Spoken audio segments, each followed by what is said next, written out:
Bonjour. Hello. Bienvenue, ça y est, enfin nous y sommes pour la vidéo de présentation du lieu Marou Café. C'est bon, le nom est le nom. Elle pleure. Combien d'années, combien de siècles ressentis on était dans la, salle du camp. Oui. Surtout en fait sur la fin. C'est vraiment la fin, c'était horrible. Tu sais, c'est comme quand t'arrives devant les toilettes, tu sais que tu veux pisser, ça y est. Oui, là, c'est très belle comparaison. Vous avez ce truc, bah ça y est, on l'a. Par contre, il y en a beaucoup qui sont déjà venus. C'est-à-dire qu'il y a beaucoup qui ont trouvé l'adresse, bien sûr, bien avant qu'on puisse, qu'on puisse annoncer l'adresse. Donc bien sûr, 57 rue des Petits Champs. On va vous décrire plus en détail le lieu forcément parce qu'il y a la partie de Marie qui est tout le rez-de-chaussée. C'est beau, voilà. Bah oui, bien sûr que c'est très beau. Il y a juste cette pharmacie, il faut la dégager là. Ça va aller, je prends le contrôle de la rue. On n'a pas le droit de contrôler la rue. Ça dégage, ok. On va commencer tout de suite, c'est parti, let's go, allons-y. En plus c'est vert, parfait.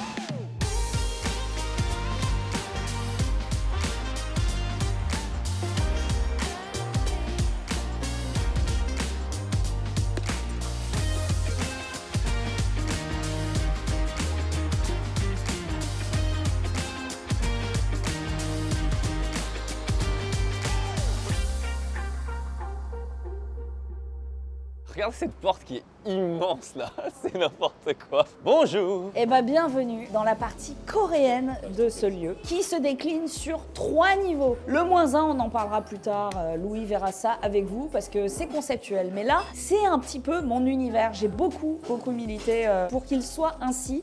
On a des petites banquettes en bois sur mesure, on a des petites tablettes en bois massif. Si je puis me permettre, cette table, elle est vraiment belle. Sachez que Marie a sourcé toutes les pièces qui sont ici. C'est vraiment cool. Et derrière, je pense que vous voyez déjà, mais ouais. c'est des galets. C'est des galets. Voilà. Des galets qui ont été nettoyés par les équipes. Des tas et des tas. Ouais, voilà. Un par un, ils ont été nettoyés. Puis séchés, évidemment, parce qu'il ne faut pas d'humidité, surtout à côté du bois. Alors, ce lieu, pourquoi je l'ai voulu ainsi? J'ai voulu rappeler ce qu'on pouvait trouver dans les coffee shops de Séoul. C'est des lieux qui sont bien souvent bruts, passent par beaucoup d'esthétisme. On a vraiment le brut du mur, le brut du bois. On sent vraiment qu'on est dans un truc à la fois urbain, mais aussi naturel. Et c'est quelque chose qui est vraiment assez répandu dans les cafés. Il faut savoir qu'il y en a des milliers et des milliers à Séoul. Donc ils doivent se différencier les uns des autres et ça passe par la déco avant de se passer dans la bouche. Mais là où on est très fort, c'est que chez Marou Café, on va vous proposer l'expérience. Vous allez être à Séoul, mais dans Paris. Adieu la grisaille parisienne.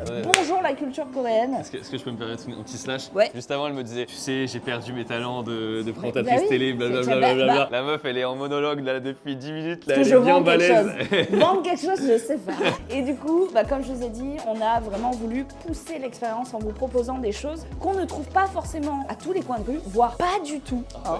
N'ayons pas peur des termes. Le croffle, vous en trouverez quelques-uns à Paris, mais je vais vous le dire très franchement, ils seront médiocres. C'est quoi Alors le croffle, c'est quelqu'un a dit un jour que c'était un croissant gaufré et je trouve la description parfaite. J'ai goûté, elle m'a fait goûter. Waouh, c'est des tueries, sa race. Et là, comme ça, je vous le dis, parce qu'il va y avoir les croffles sucrés, les croffles salés. Je vous conseille le croffle injolmi, donc sirop de riz, poudre d'amande avec amandes effilées dessus. Ça, c'est une dinguerie. Et puis en croffle salé, le torikara et celui au kimchi, évidemment. Ou double cheddar. Oh, je ne sais que choisir. Vraiment, ça, je tiens à le dire. J'ai goûté tous les croffles de Paris. Ouais. J'ai fait un benchmark. On est les meilleurs. N'ayons pas peur des termes. Je le dirais très franchement. Non, en fait, je le dirais pas. Si on est les meilleurs. Je dirais on est parmi les meilleurs. On est le top. Ils ne seront pas mous. Ils seront pas mauvais. Wow. Ils ne seront pas mauvais. Non, ils seront, en plus de ne pas être mauvais, ils seront parfaits. Voilà, ça, c'est la promesse qu'on vous tient et j'espère que vous serez nombreux à venir les découvrir. Au-delà de ça, il y a d'autres pâtisseries, des cookies, sésame, caramel, beurre salé, des cakes au matcha. Voilà, il y a même, regarde là, les petites brioches, là, les croix béglis. Ça, c'est vraiment, je trouve que c'est gourmand. Alors que c'est juste un beignet avec du sucre. C'est clair. Mais ça, en Corée, ça suscite, tu vois, le petit moment plaid comme ça devant sa petite série. Ça, tout de suite, ça vous invite dans un univers. Donc là, on est très content d'avoir enfin une carte qui ressemble à ce qu'on avait imaginé. C'est ça. Oh là là, qu'est-ce que vous... Bref, la carte, c'était dur. Ça a été dur, il a fallu goûter tous les produits. Oh, quel sacrifice. 2 fois, voire 3 fois. Quand on rentre, on a tout de suite l'odeur du café. Et ça, c'est un truc auquel je tenais vraiment. Derrière, il y a un torréfacteur. C'est le premier en France à être là. Donc on est très fiers. Regardez, protégé depuis sa petite vitrine. Avec les grains de café que vous pourrez trouver près des fenêtres, eh bien, on a une torréfaction maison sur le... Qu'est-ce qu'il y a ? c'est pour montrer que c'est vrai de vrai. Genre vraiment, il y a. Cap d'en manger un comme ça? Non. Attends, tu m'as fait faire les pires vidéos. On a mangé dans la pizza la moins bien notée de Paris. C'est vrai qu'on a eu la chiasse. J'ai eu la chiasse. Faut pas clamser au moment du démarrage. Faut pas classer au moment du On démarrage. a un lancement à faire. Bon voilà, ça c'était ma partie. Je crois que j'ai rien oublié. Franchement, moi je vous le dis, sur cette partie, j'ai très peu, enfin j'ai rien fait pour être honnête. T'as milité avec mes idées. J'ai On est mort pour nos idées. Ouais, on est mort. C'est vrai que Marie, elle a beaucoup lutté pour avoir les arbres. C'était vraiment. Qui, à un moment, avait disparu. Ouais, c'est ça. Des plans. Et en vrai de vrai, ça a un vrai cachet, donc c'est vraiment très esthétique. Les galets aussi. C'est marrant parce que ça, c'est le genre d'idée, au début, on peut se dire que c'est une idée à la con, mais en fait, non, ça va, ça marche bien. Donc là, ah oui, ça, c'est un truc qu'il faut que tu dises. Ça, ouais, c'est pas des faux. C'est pas des faux, c'est pas de la déco, c'est des vrais trucs. Il y a vraiment les graines de café là-dedans, en fait. Et moi, au début, je pensais que c'était de la déco. J'étais en mode, ok, d'accord, bam, les parfums. Non, c'est du vrai grain de Non, c'est vraiment très très bien fait ça. Je suis vraiment content. Il y en a encore ici, et ça se passe à l'étage. C'est bien, tu filmes le cul de Marie, bravo.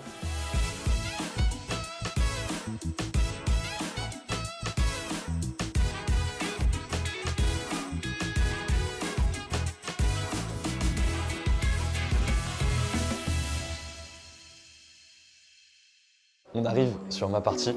Alors tout de suite là, vous voyez, forcément vu qu'on est à l'étage, c'est beaucoup plus silencieux dans un premier temps. Et on va rentrer, venez.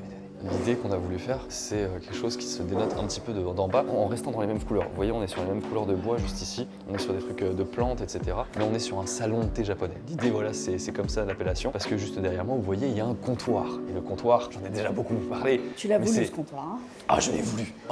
Ce comptoir, il est gigantesque. Vraiment, on s'en rend compte à chaque fois, mais il est monstrueux. C'est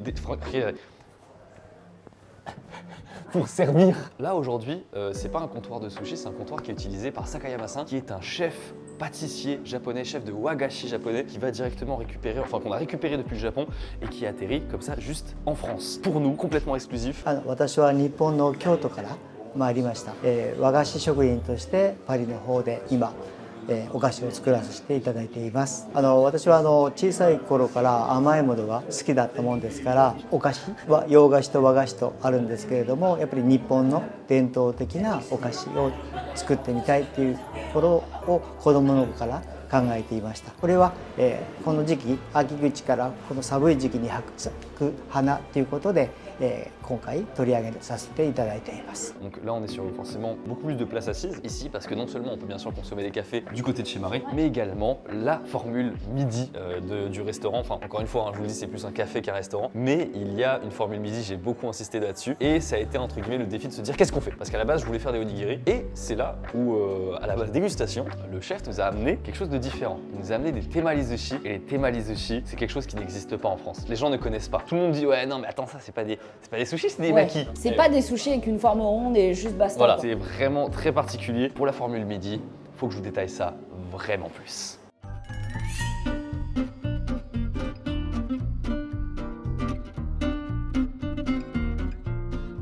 Mesdames et messieurs, c'est l'émotion. Parce que là, en face de moi, j'ai le menu suggestion du chef. J'ai trop de trucs à dire, vraiment, c'est énorme. Alors, il y a au total 10 temalizushi, je vais y revenir encore une fois, 2 korokke, donc des galettes de patates. Ensuite, 3 torikara, donc c'est l'équivalent du karaage, donc du poulet frit. Une salade de pommes de terre, une potato salada, voilà, c'est très classique au Japon. Une soupe miso, et il y a en plus, très discrètement, voilà, je dis pas plus. Il y a énormément, vraiment, j'ai conçu ce menu pour que ça soit un peu limite et difficile de le finir. Et je vais pouvoir attaquer pour l'explication des temalizushi. Alors les temalizushi, qu'est-ce que c'est? C'est vraiment un entre-deux entre un onigiri et un sushi que vous connaissez. C'est vraiment l'idée dans le sens où il y a plus de riz, c'est normal qu'il y ait plus de riz, mais ce qui est trop bien, c'est qu'on va pouvoir sortir de tout ce qui est saumon, thon, pour aller chercher d'autres saveurs. Typiquement, un de mes préférés dans le sushi temalizushi, c'est le aubergine. C'est celui-ci. Le aubergine, il est juste fou. Tu mets un peu dans la sauce soja. Là, pour le coup, on dit souvent, ouais, faut pas mettre la sauce soja dans le riz, blablabla. Enfin, le riz dans la sauce soja, blablabla. Et là, c'est dur de le retourner, vous faites ce que vous voulez, c'est bon. Le riz qui est vinaigré de manière différente, c'est vraiment une nouvelle expérience. C'est vraiment ça que je voulais faire vivre en termes d'expérience en fait aux personnes, d'avoir ces produits-là qui sont très différents de ce qu'on peut avoir vraiment d'habitude. C'est super esthétique. Là-dessus, vraiment, je suis trop content. On a un esthétisme de fou malade. On a shiitake, courgette, poivron, omelette, tofu, thon, saumon, saumon snacké et aussi dorade avec légèrement une feuille de shiso.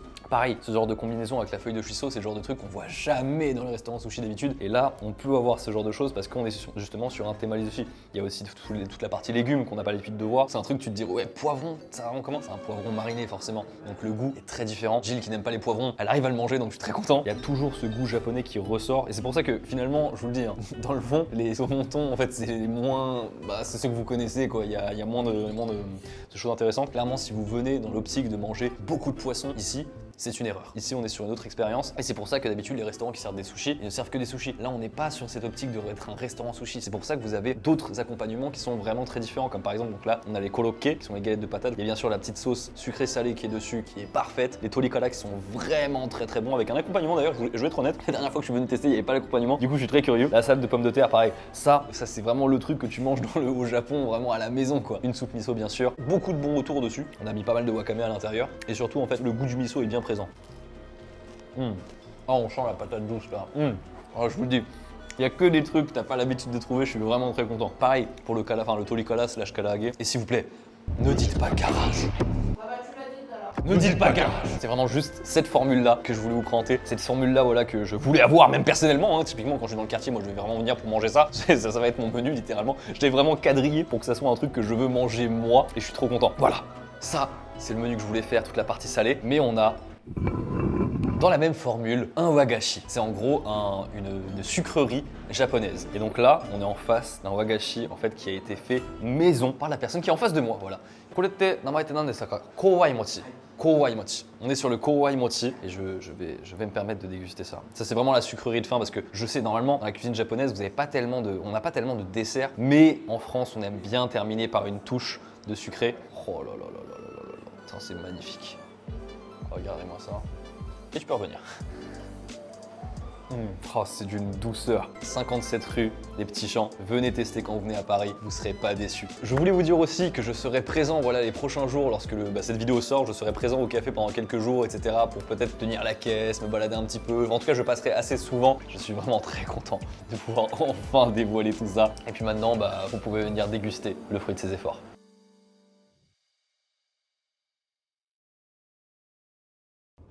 Je fais cette vidéo là, je viens de sortir de la soirée, entre guillemets pour faire l'inauguration du café. Je vous avoue, j'ai une grosse décharge de dopamine là actuellement parce que en fait ça a été beaucoup de souffrance mine de rien, d'attente aussi ce projet parce que ça a été compliqué, ça a été long avec Marie. Enfin vraiment, on peut pas tout vous raconter forcément parce qu'il y a eu tellement d'épreuves, dans le sens où c'était pas des trucs forcément rigolos à raconter, des choses comme ça. Et là le fait de voir le truc ouvert et autant de personnes, forcément j'ai beaucoup de potes qui sont venus, beaucoup de gens du milieu aussi qui sont venus à la soirée, mais voir autant de personnes qui font des retours aussi gentils, exceptionnels. On a ouvert le Instagram du café aujourd'hui, d'ailleurs abonnez-vous, il y a le Instagram juste ici, mais on a lâché du coup l'information aujourd'hui et dès aujourd'hui, je veux dire la soirée là, en quelques heures là, il y a 1500 personnes qui sont abonnées du coup. C'est trop, je vois aussi les stories que je fais sur le lieu, c'est un engouement de malade. Je me rends compte du truc là qui est en train de se passer. Ouais, en fait, je commence à voir un peu la réalisation du truc là, de me rendre compte que c'est en train de se faire. C'est pas que c'est en train de se faire, non, en compte que c'est fait. Et je me dis, ouais,